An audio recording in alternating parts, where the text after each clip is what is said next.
రెండున్నరేళ్ల కుమార్తె మృతదేహాన్ని ఒళ్లోనే పెట్టుకుని గర్భశోకంతో ఆసుపత్రి వెలుపలే ఓ మాతృమూర్తి రాత్రంతా కూర్చున్న హృదయ విదారక సంఘటన ఇది. ఉత్తరప్రదేశ్ బాగ్పట్ జిల్లా గౌరీపూర్కు చెందిన ఇమ్రానా అనారోగ్యం పాలైన కుమార్తె గుల్నాద్ను స్థానిక ప్రభుత్వాసుపత్రికి తీసుకువెళ్లింది. వైద్యుల సూచన మేరకు పాపను మీరట్లోని లాలా లజపత్ రాయ్ వైద్య కళాశాల ఆసుపత్రికి తీసుకువెళ్లింది. పాపను పరీక్షించిన వైద్యులు చనిపోయినట్టు నిర్ధారించారు. బిడ్డ మృతదేహాన్ని స్వస్థలానికి వెళ్లేందుకు అంబులెన్స్ సమకూర్చాలని అధికారులను ఇమ్రానా అభ్యర్థించింది. ఇంకో జిల్లా పరిధిలో ఉన్న గౌరీపూర్ వెళ్లేందుకు అంబులెన్స్ డ్రైవర్ తిరస్కరించాడు. చేతిలో ఉన్న 200 ఇచ్చి ప్రైవేట్ అంబులెన్స్ లో జిల్లా ఆసుపత్రి వరకు వచ్చింది. అక్కడి నుంచి వెళ్లేందుకైనా అంబులెన్స్ సౌకర్యం కల్పించాలని జిల్లా ఆసుపత్రి సిబ్బందిని వైద్యులను వేడుకుంది.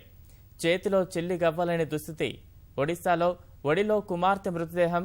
కనికరం లేకుండా ప్రవర్తిస్తున్న సిబ్బంది తన దయనీయ స్థితిని తలుచుకుంటూ ఆ రాత్రంతా అక్కడే గడిపేసింది.